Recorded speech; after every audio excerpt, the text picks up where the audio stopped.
easier today is because a lot of it is already spoken yesterday. But I think it's also critical and important that we all talk about this topic as much as we can because it needs attention from each one of us in this business and the field. So I will go to my presentation. My topic today is from the soil to valuable biochemicals and bioproducts. Why do we say from the soil is right?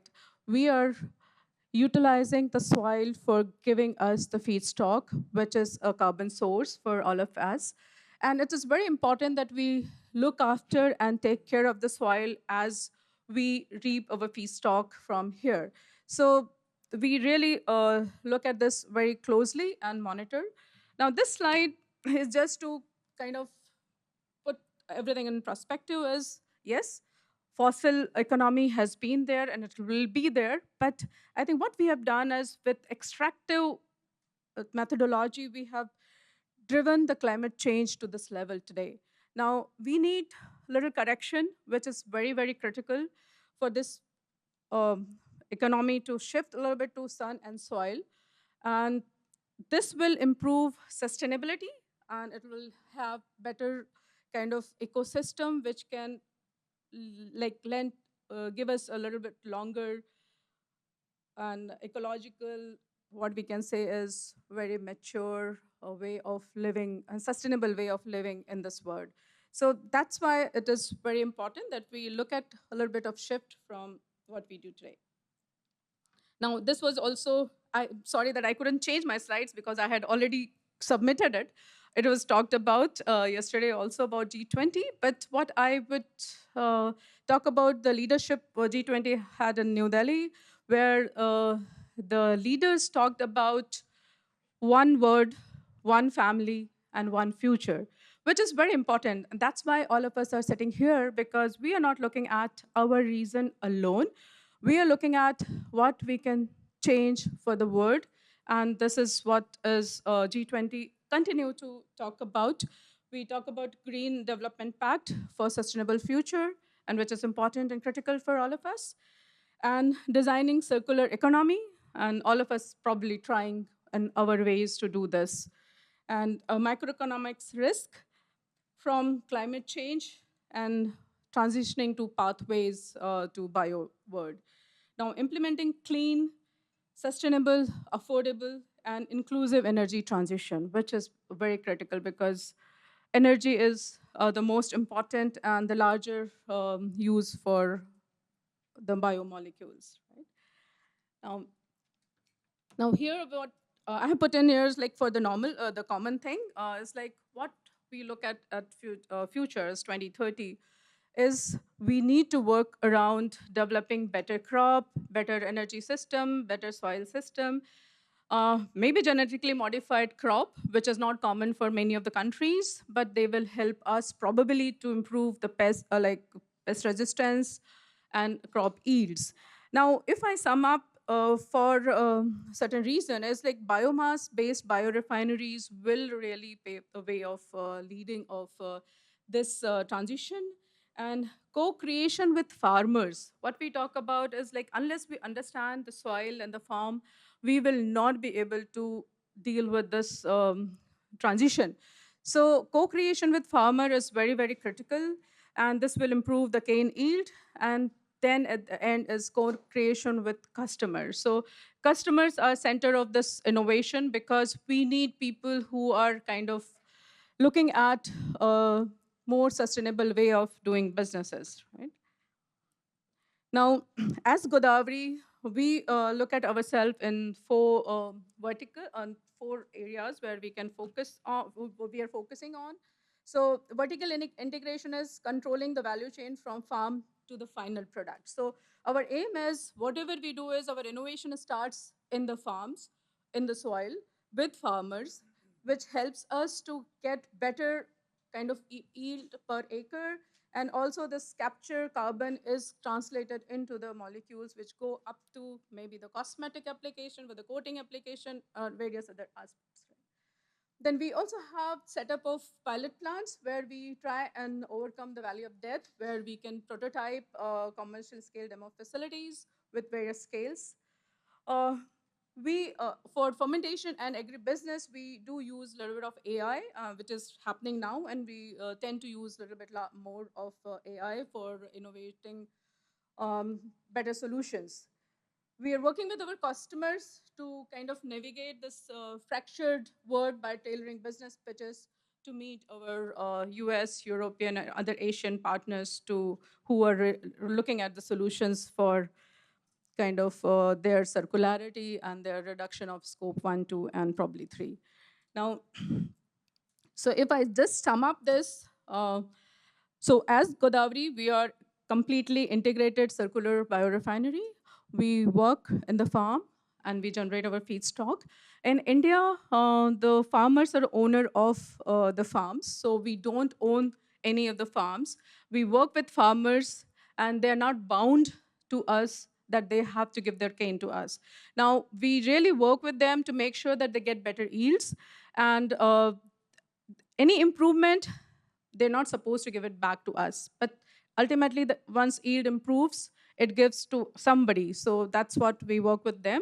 And we are not only making ethanol, not energy, but we're converting them into chemicals, which is very, very important. So, and we are working on regenerative farming. It's like we could do extractive work, but regeneration is equally important because unless we regenerate carbon, we will be then left without carbon in the soil. So it is very, very critical and important for every one of us to look at inclusive development of this field.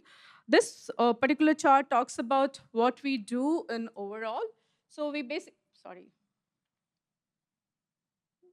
okay, yeah, sorry. So the sugarcane farms where we develop our cane. Actually, we started our agriculture research institute much before then we started our factory because the feedstocks are very, very critical for any sugar or any bioprocess industry. So the innovation is definitely in the field, which takes you to your customer. So we do sugarcane farming, which is again we are Born Sucrose certified, and we look at transparency and fair labor, other things which are important for very, very many customers. The juice which comes out is converted into either syrup, molasses, or sugar. Sugar is going to our end customers like many of them, Coca-Cola, Nestle, everybody like buys sugar from us. And then we have molasses, which is converted into rectified spirit. This is one type of ethanol which can be converted to various types or various grade of ethanol. One is fuel. India's fuel blending program has reached to 20% blending, and we have reached to this level 1 year ahead of our target. And also we have excess capacity in the country today for various other application. And that's right, a good problem to solve because yes, we have excess feedstock. I don't think I have ever heard about that India had the feedstock which was in excess. So this is a good problem to solve, and we're looking forward for various other solutions which can utilize this ethanol.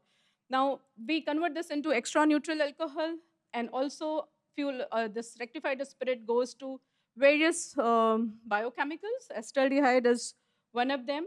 Then we make many specialty chemicals, acetic acid, ethyl acetate, and we are supplying bio-based ethyl acetate and bio-based acetic acid to the world, even many other products. Then bagasse, which is a fiber which is left out after extracting the juice and sugar.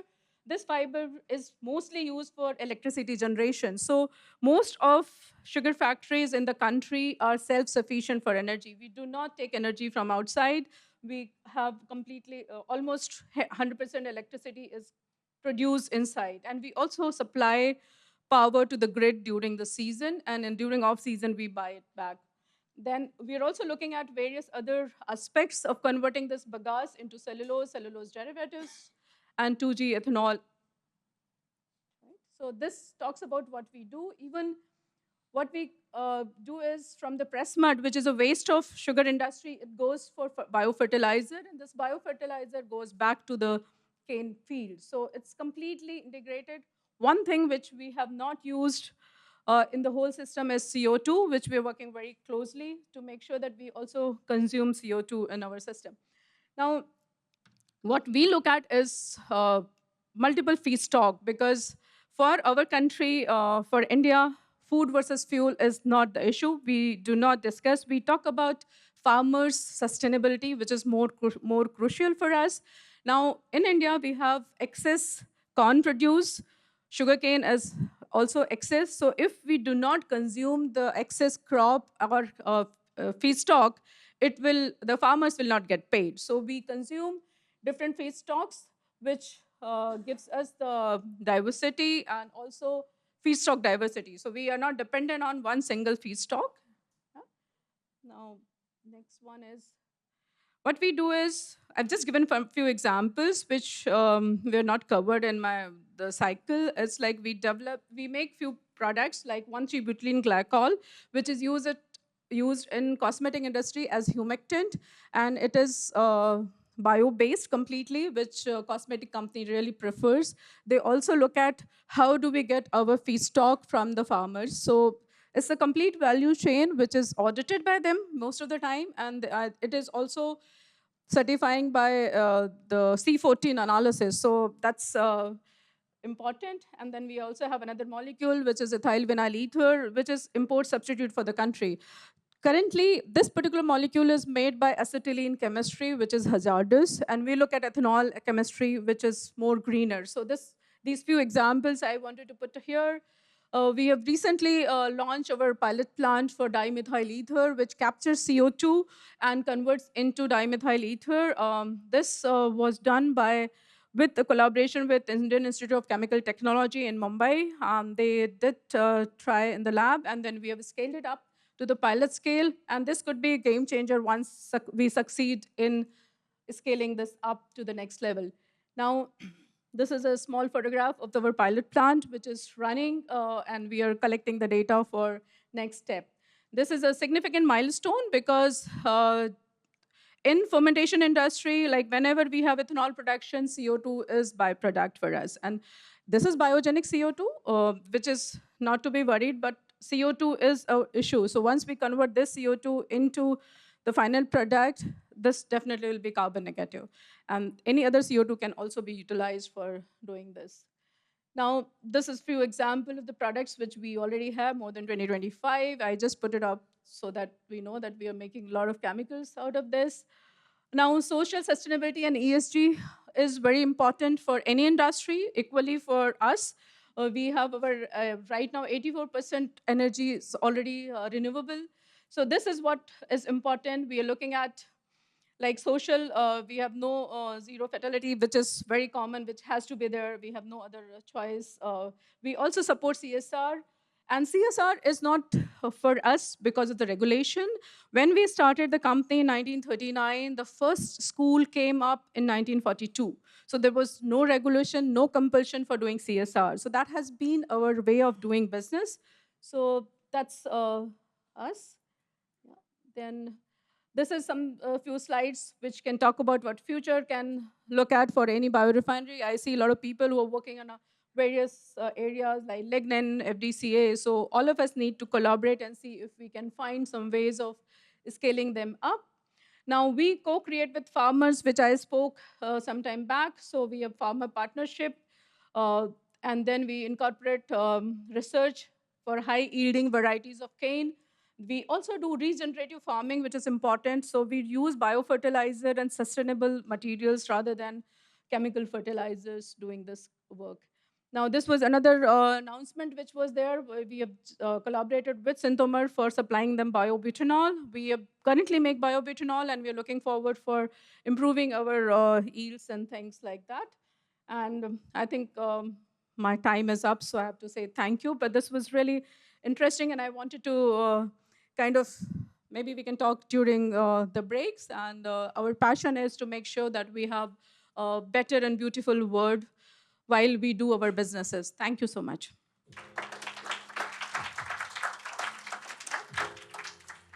I think in your presentation, you described Godavari as an integrated circular biorefinery. I mean, I think that might be the other day, that was the first time I'd heard of that concept. So can you just go a little bit deeper into the approach and the benefits, please? Yeah. Thank you. Thank you, Paul, for this question. Yes. Actually, when we started in 1939, this was just a sugar company. We were manufacturing sugar, and during those days, nothing was utilized. The molasses was thrown in the places wherever it was allowed to be thrown, and fiber was not utilized. So as we grew and we understood that, okay, we cannot let any of the resources or byproduct go here and there, and we started working on, then ethanol was produced, and then we started utilizing with cogeneration bagasse to generate electricity and also give it to the grid. Now this changed a little bit, and after that we started looking at molecules which are produced from using ethanol. India was one of the kind of largest producer of acetic acid, bioethyl acetate, and even butanol long time back. When then the fossil world came and then things changed, now we are re-looking at all these chemicals. We have restarted our bioacetic acid production. We make biobutyl acetate, bioethyl acetate, and biobutanol today. And today we have converted ourselves as completely a biorefining company, which utilizes every part of sugarcane, right from the water which comes with the stick of sugarcane, and which is completely utilized, even fermentation, recycled completely, and the fiber used for electricity, and ethanol, which is produced after molasses. In India, we are allowed to use sugarcane syrup also to convert into ethanol, because we have big program of ethanol blending. So anything which is utilizes sugar as per se in form of syrup, we give it for ethanol blending. But the waste, which is molasses, is used for our chemicals. So that's why we kind of renamed ourselves as Godavari Biorefineries, because we truly believe that we are doing biorefining. And so that you don't talk about agricultural waste very much, right? Because that's just part of the concept, whereas a lot of conversations I have, and including last night over dinner, is about this. Okay, there is a lot of ag waste in the world which is getting burnt or doing something with it, and it's not being valorized. So you're saying that that waste is already built into your business model. Absolutely. So for us, that was never a waste. It was already used for electricity, but we feel that electricity is a very low level of utilization of this very rich fiber, and we would definitely like to be used it for various other aspects. We are looking at working with many people. We have looked at various chemistries. So yes, for the sugar industry, we do not say that's waste. Even the press mud which comes out after extracting the molasses is also used for biofertilizer. So we make biofertilizer which goes back to the farms. And I think we don't have too long, and Sangeeta's already said sort of going finder in the breaks and etc. But you're obviously most of the businesses in this space making specialty chemicals or bio-based stuff are very new companies, right? And you've been around since 1939. Okay, so you're sort of steeped in learning, steeped in history, working very closely with the farmer. So I think I'm not going to go into that journey because we don't have too long, but I think other people might be very interested in that. And over the course of yesterday, we were talking about lessons learned and all that sort of stuff. So we won't touch on that. But what does the next 5 years look like? So what are your business development objectives? Who do you want to meet in this room? How do you grow? So for us, I think our business objective has always remained the constant. It's like utilizing biomass and bioproducts to make more value-added product. So it will remain same. We have already come into biobutanol. We would like to see this as commercialized in a big way, and we have more and more partners. We have better selectivity, better efficiency, so that we are able to reach closer to fossil world, because that's what people aim for.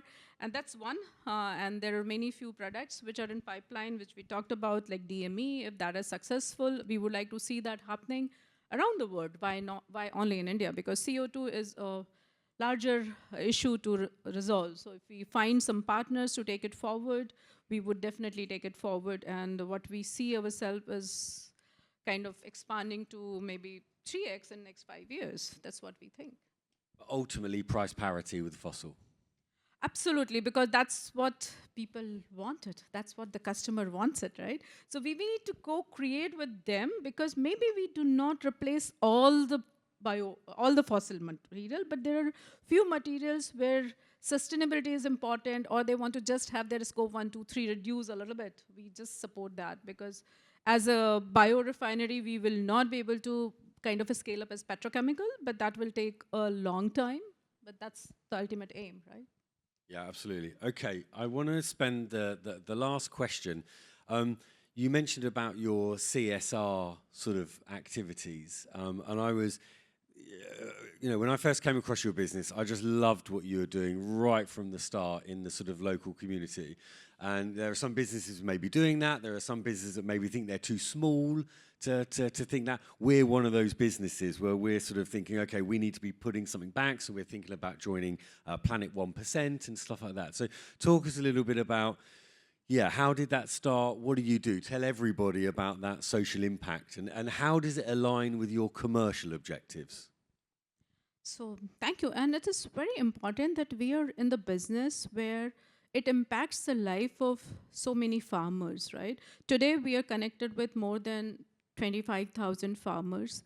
So if you look at in India, the farmers are also very small. Some people will have only 1 acre of land. So the social work was part of kind of business, because we wanted our people to be feeling better. So health, education, these are two important aspects. As I mentioned during my slide, when 1939 we started with the company, and 1942 was the first school built for the children of the farmers, basically farmers and the employees, because we work in rural area, rural part of India, where basic education facilities were very less. I'm talking about pre-independence. So 1942 was the first school which was built.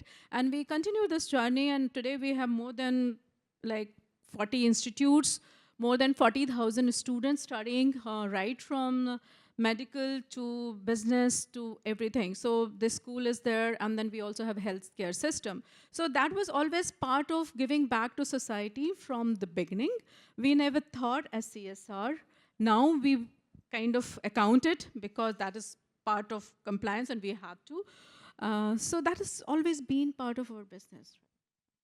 Well, I think it's yeah, amazing and really impressive, and great that you're sort of leading the way on that. So, well, I think that is about all we have time for. So, thank you so much for your time. Thank you for supporting this year one event and sharing your story. Obviously, everyone come and see sort of Sangeeta in the breaks if you haven't met her so far. But for now, please join me in a round of applause for Sangeeta. Thank you so much. Thank you.